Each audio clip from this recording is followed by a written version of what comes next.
You good to right. go? Yes. Excellent. Well, hello, everybody. Welcome to the Talk to Danielle podcast. I am your host, Danielle Steve Baker. And before we get started, be sure to like, follow, and subscribe to whichever channel you're listening or watching from. And today, another amazing guest, the amazing Susan Caso with me, a brilliant author. Actually, I know her from the work that she does with her book, but also a lot of work with teenagers, which is something that I've been wanting to talk about on this show with that change in connection with our children once they hit those teen years. And so I have Susan here that's going to be able to walk us through this and give us hope to be able to keep nurturing connections with our babies who don't want to be babies anymore. So thank you so much, Susan, for coming on. And can you kind of tell us a little bit, share your story with us to tell us how you got to where you are today? Well, first of all, Danielle, thanks for having me today. It's such a pleasure to chat with you. I enjoyed our chat last week. Um, yeah, I'm a mother of three. I always like to say that first. I have three kids, almost 26. She's going to be 26 this month, 21 and 11. Wow. And, so I really can see what has happened over 2 decades and what it's like to be a teenager now compared to, a decade ago. It's very, very different. But I love my kids. I value our relationship. It was really a mission of mine to create an emotional closeness with all of my kids. And so I value the relationship I have individually with each of them and then as our family unit as a whole. And being a mom has really helped me in my own practice as a therapist. I've been a therapist for over 20 years in Boulder, Colorado, and really helps me, empathize in the parent position, what it's like for parents, and as being a teenager too.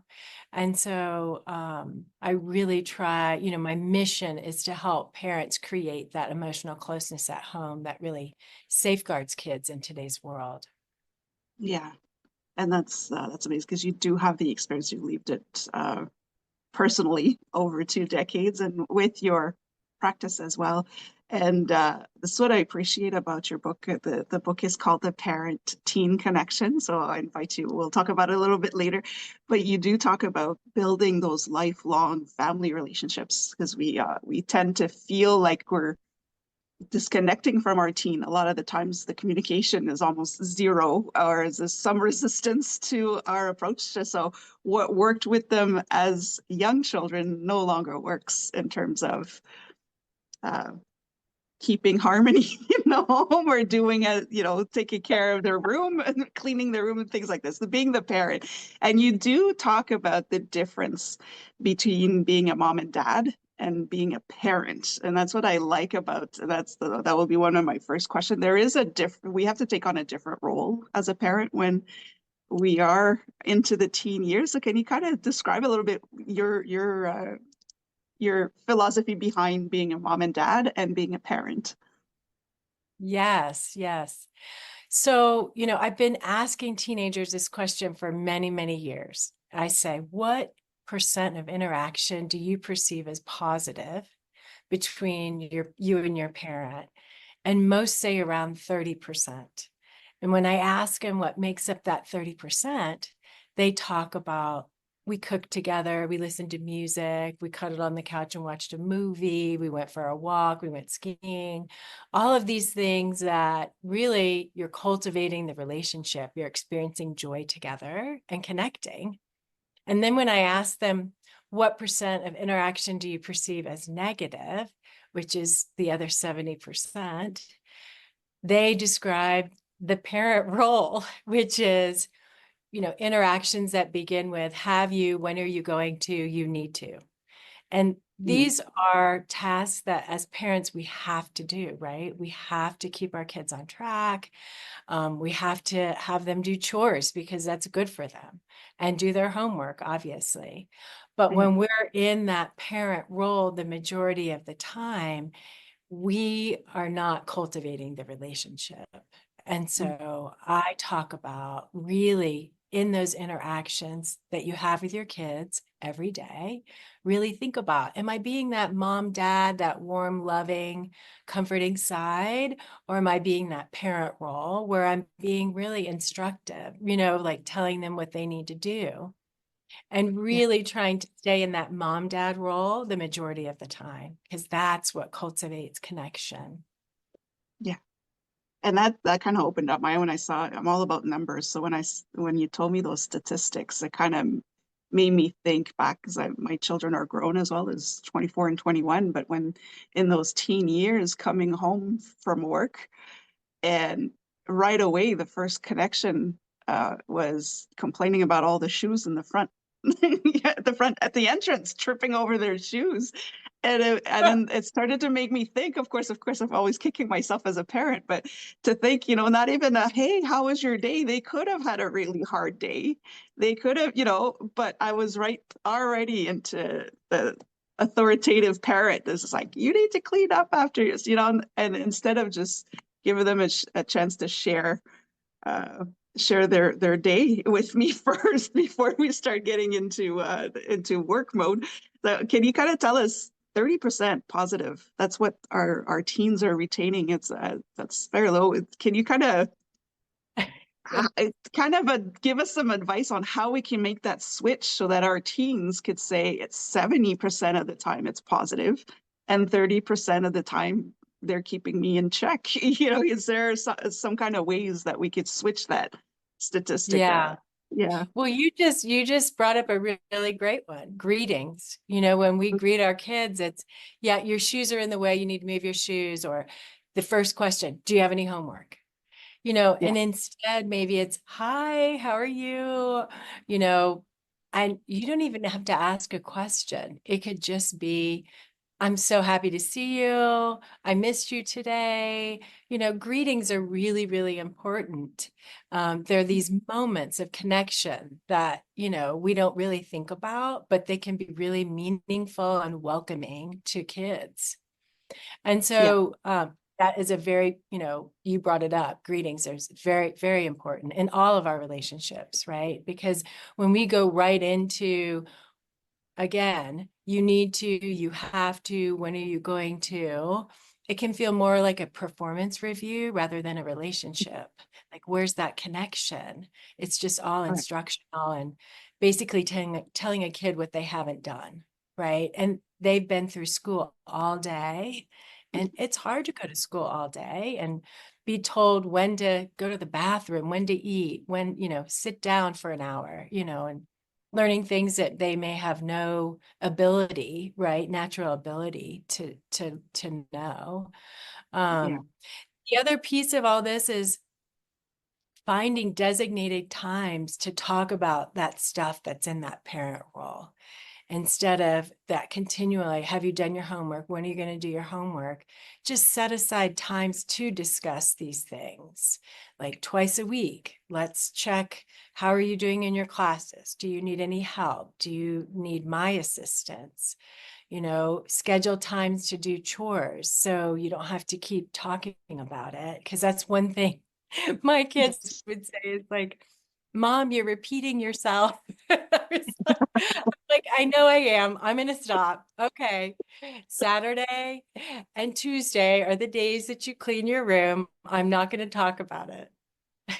Yeah, I think that's the hardest part is when they call you out on it too. And you'll just be like, yeah, but if you did it, I wouldn't have, we get in on that defensive, and it's hard to just take a step back and say, oh, I'm doing it again, and I like that to set, and it holds them accountable as well to say, these are the days and you're expected to do them.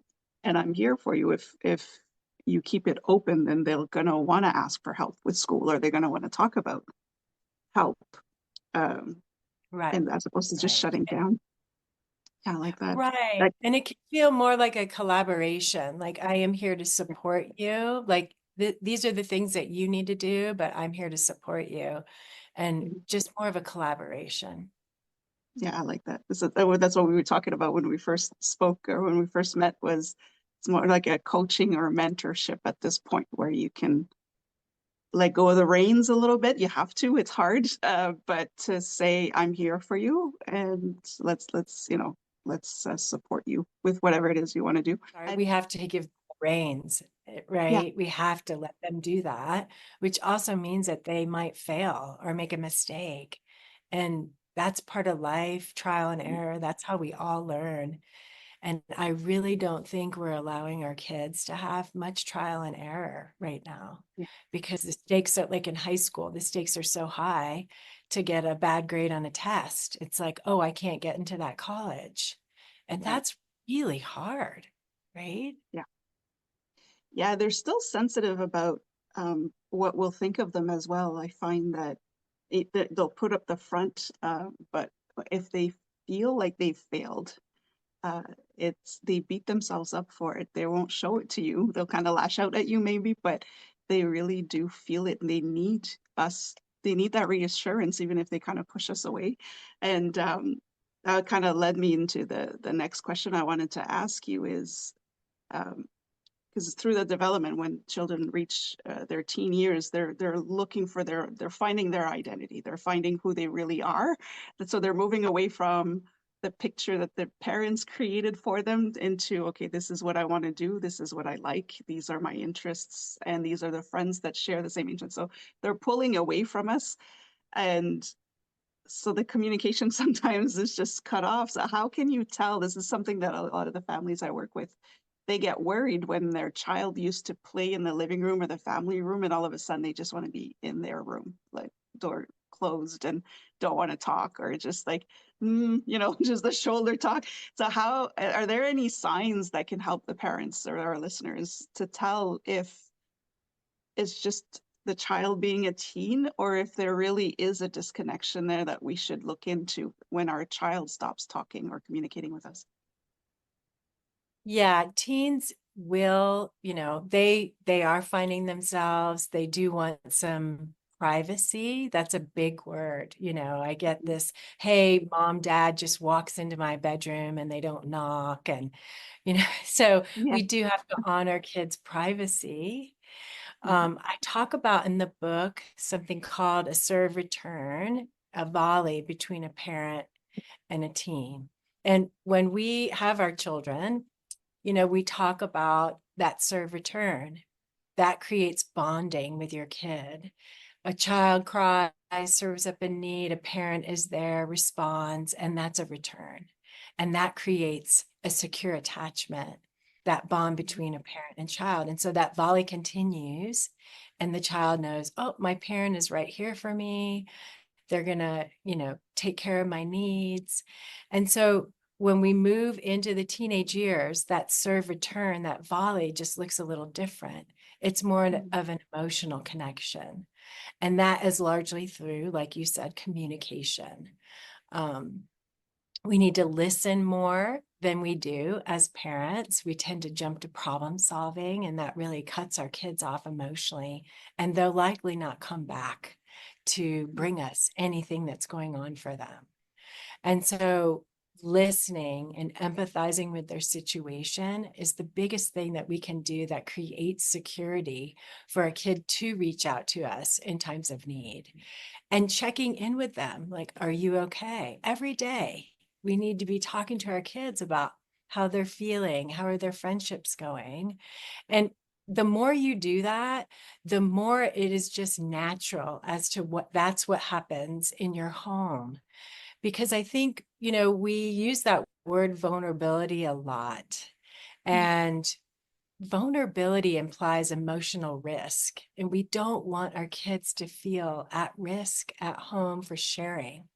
And so the more that we can look to emotional transparency, that is really what safeguards kids, which really allows that open communication, is emotional transparency. Vulnerability is literally just a stepping stone to emotional transparency. When you Mhm. see a kid hesitating, hey, I'm scared to talk to you about this, right there, that's the moment for a parent to go, I can hear anything. I'm here. I'm never too busy. I can hear anything that you want to tell me, and I will just listen. Wow. That is beautiful. Like, this is a nice way of putting it. The emotional transparency, because we do turn vulnerability is a word that we toss around a lot, but there's so much more to it. And that's what when I work with teens or with families who have teens, it's that um, feeling safe to speak to the parents, because sometimes it's the only place that they could be safe talking about things that are bothering them. So I like that emotional transparency. Um, I'm gonna remember that one. It's so important. So important. Yeah, What thank you. what is the one thing that a parent could do today? Because I like to say, okay, it's good to talk about it, but we need to put it into practice as well and start showing up through our actions. So what is the one thing that parents could do today? You've mentioned I can hear anything, but what could parents do to kind of show that that transparency to tell their kids you're heard, I'm hearing you, and I'm here for you if you need any help. What suggestions do you have for us? Definitely what parents are talking about themselves. Like we model, we're a model for our kids. And so if we're comfortable talking about our own feelings, they're going to be comfortable talking about their feelings. If we Mhm. talk about difficult subjects, then they're going to know, oh, this is something I can talk to my parent about. Again, if they make a mistake, they can come to you. I made a mistake. I got a D on a test, or I sent this text to my friend and look what they did. Look how they responded to me. What do I do about this? And Wow. so again, it's that safety of we can talk about anything. I'm here. I'm the other big piece of all this is a parent being regulated, right? Mhm. And so that creates safety as well. I'm not worried how my parent is going to react. Yeah. I know that they're going to be okay if I bring this up. And so the more a parent can be regulated, the more a kid can be also regulated because it's contagious, right? Yeah. But the more they know this is safe, my parent is approachable. Mhm.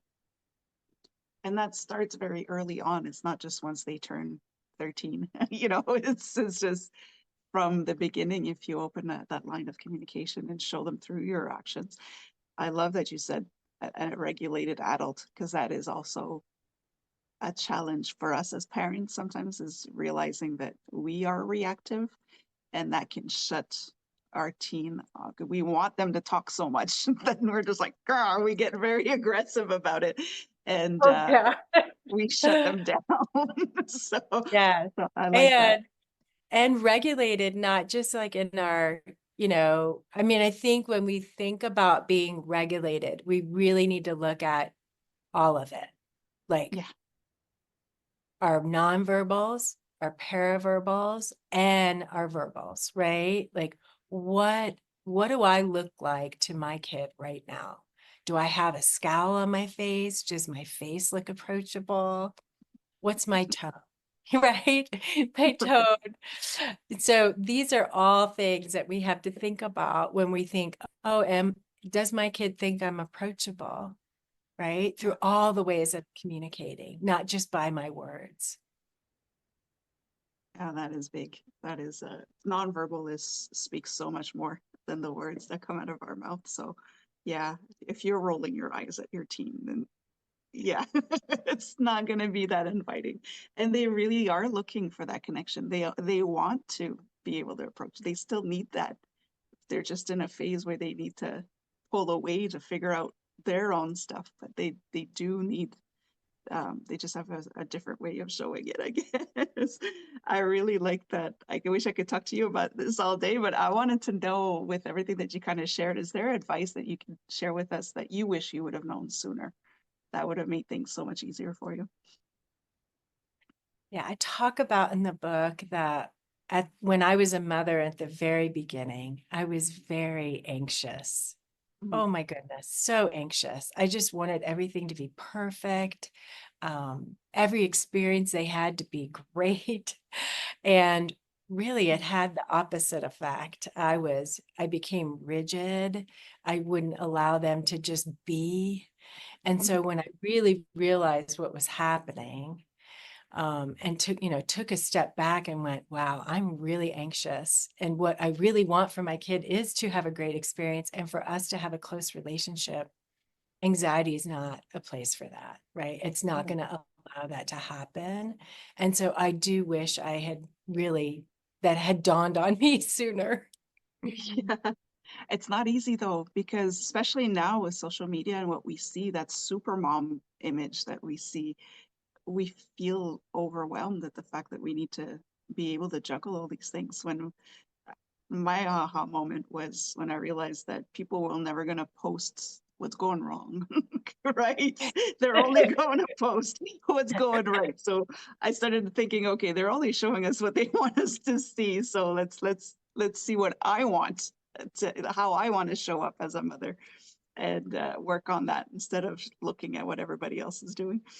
It's good Yeah. advice. Yeah. Yeah, anxiety is natural, I think, as a mother, especially a first-time mother. But to work through that, it's amazing. We did mention the book. I want to talk. Can you kind of talk a little bit more about your book and how it helps the families that you work with and other families as well?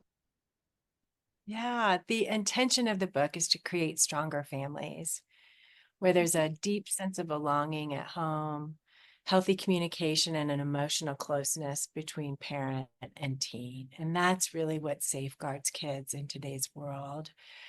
Kids that have at least one parent where they feel a strong connection, have fewer violence, substance abuse, fewer suicide attempts, higher self-esteem, better school performance, all of those things, is really dependent on that close connection between a parent and a teen. Mhm. The other thing that's really coming out of the book is um, because what I talk about in the book, creating a close connection, can really be translated to other relationships.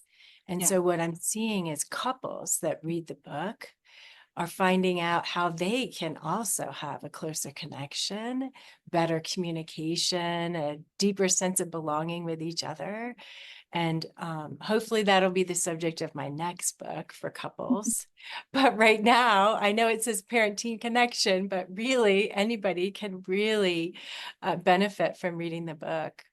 Yeah, that's what caught my eye as first too when I saw the book was this is transferable to any type of relationship. It could even work with work relationship and how we communicate, how that transparency that you were talking about, helping each other out as well can be on a business level, on a professional level, of course, but it is transferable to other areas of your life. So I really appreciate that. And of course, I'll leave a link where people can get a hold of that book. I know it is available on Amazon, but to get their hands on that book, I think everybody should be reading it to be prepared for the teen years and see how we can build those lifelong relationships with our children through with the whole family. Is there anything new coming up? Do you have anything you mentioned in the other book, but is there other things that you have going on right now that you'd like to share with us? Well, right now I'm seeing a lot of response of people wanting to use the book as a book group. Oh, And the book, yeah, and it's been amazing. I just had a school district get a grant and purchase 100 books, and they're going to give them away to parents in our community. And we're going to create a book group. And I'm just so excited about it because really the layout of the book, at the bottom of every chapter, there's self-reflection questions. So it really sets it up nicely for a book group. And so I'm really hoping to drop in on lots of different book groups. Um, and the book just came out a month ago, so I'll be doing a lot of talking about it, and that's kind of what my focus is right now. I probably won't start my second book for, I would think, about a year. yeah.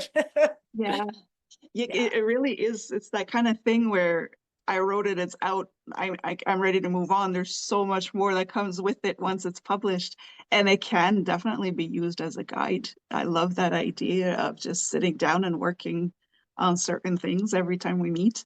That's beautiful. That's a great project. Yeah, yeah, and I think it's really creating a sense of community too, people coming together and breaking down stigma, really, of talking about how we're feeling and our mental health and what it's like to be a parent. And so, I'm just imagining groups all over the world talking, and sharing and really creating a great sense of community. Yeah. That's beautiful. I'm excited about that. I can't wait to see what it looks like. I'm gonna add again all your information so that people can follow you to see how that is coming about, and they can contact you if they'd like to work with you as well, which is great. I I do have again, I could ask you so many questions. I'm gonna try to stay on topic, but I'd always ask this one last question before we wrap up, and it's a question that I promised the little girl I would ask everybody I interview, and that question is, what would you like to be when you grow up? Well, first of all, I love that question. And I love that little girl. Who is she and where is she? That is such a great question because we ask that to kids all the time. All the time. She's amazing. She's grown now, but I just lie. She's not a little girl anymore. But yeah, it's my favorite question, honestly, is amazing to ask adults this question. Well, what I wish to be when I grow up is fearless.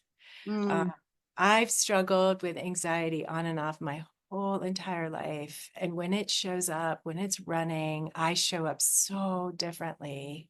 It just sabotages my self-esteem. It causes me to make decisions I wouldn't normally make or indecision, really. And this book is definitely a fearless effort on my part. I was out of my comfort zone a lot of the time, and am right now because I don't do interviews very well. I think I oh get no, super nervous. You're you're because doing you're great. so sweet, I'm comfortable.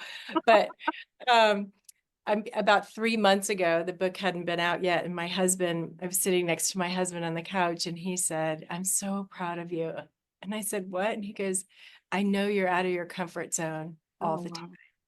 And I went, "Thanks for acknowledging that," because I am. I just kept pushing myself. Like, I know I can do this. I'm not going to let my fear hold me back. And I'm just going to do it. I'm 54 years old and I am being run by fear. Like, no, no more. But it's so real though, and by the way, you don't look like you're nervous during interviews, because the entire time I'm looking at you going, oh, she looks so calm, and I always admire that because I'm just a big ball of nerve. I'm always so agitated when I speak, but I love how calm you are. So no, it doesn't come through at all if that's what you're feeling right now. But you're right, and writing a book gets you out of that comfort zone entirely, because you're questioning yourself the entire time. You have to make decisions that you don't want to make at some point. It's like, I don't want to have to think about this anymore. You go through an emotional roller coaster when you're writing a book, and fearless. I love that. Just Yeah. step out of your comfort zone and enjoy the ride. Basically, it's great. And Yes. it was a good thing that you did. It must feel amazing to get that validation from your spouse, though, from your partner, that they see it, knowing who you are. Because I mean, I couldn't tell, but I'm sure he gets the other side of it, and to be able to say, "I'm proud of you," like to hear that from your partner, and noticing that you're doing great. It's wonderful. I like Oh, that. he's amazing. I Yeah. don't think I could have done it without him. I mean, he was Mm. so encouraging and he read, I didn't even give him anything to read until 4 months after I'd started writing. And when he looked up and looked at me and he went, "Am I volleying with Olivia?" That's our youngest. And I was like, Yeah. "Oh my God, it works. You like it?" And he's like, "Yeah. Oh my gosh." And Wow. so he really kind of helped me, have a little bit more confidence and, his encouragement just was priceless, really. That's good to hear it from somebody that's so close. Yeah, you can hear it from strangers and like, okay, but to hear it from somebody that's close, that's wonderful. I like Yeah. that. Thank you so much for sharing your your knowledge, for sharing your wisdom, and sharing a little bit more about yourself. I know that the listeners are really going to appreciate those first steps in building that connection with their teens, or if they're young children, they're kind of dreading the teen years because they're given such a bad rap about what it's like to be in the teen years. But I like how your book is soothing for some reason. When I was reading some parts of it, and it's soothing for me. It was soothing to read it and say, okay, this is good. It's not, you're prepared, you're armed and ready to go for battle, but no, you can let those guards down and just connect with your teen. And I love that. I love that message. Yeah, thank you. Yeah, I hope parents feel my compassion for what it's like to be a parent, Yeah. of a kid of any age. Yeah. Yeah. But it is still so important in the teen years. Even if they push us away, we think that they just don't want it anymore, but they really do. They want that They do. connection with us. They want to hear it. So the fact They that you put it down in the book and kind of reassure the parents and say you can still be a great mom and a great dad, and just switch things around a little bit to solidify that connection. I love that. Yeah, Thank it you so much. polishes. And how can people follow you? What is the best way to reach you if they want to know a bit more about what you do, or if they want to get their hands on your book or anything like that? What's the best way to reach you? Yeah, my website, susancaso.com, CASO. Instagram, susan.caso. The book's available wherever books are sold. And Excellent. you can And I'll put always all email me too. Yes, I love that. You'll get that on the website, so you could definitely reach her. And I'll put all of that information in the description so people can contact you to follow you and see what other great things are going to be coming here. It's a thank you again so much. I really appreciate you coming, and I'd love to have you on again and talk about more because this is a nice introduction to it, but you really go in deep. So I'd love to have you back on whenever you're ready. Thank you, Danielle. Thanks for having me, and I would love to come back. All Love right, to. that's awesome. Thank you so much. And for everybody listening or watching, don't forget to follow, like, and subscribe to whichever channel you're listening or watching from. Don't forget to have a look at Susan's work as well and follow her because she will give you lots of resources as well. And until next time, stay safe, stay awesome, and we'll talk soon.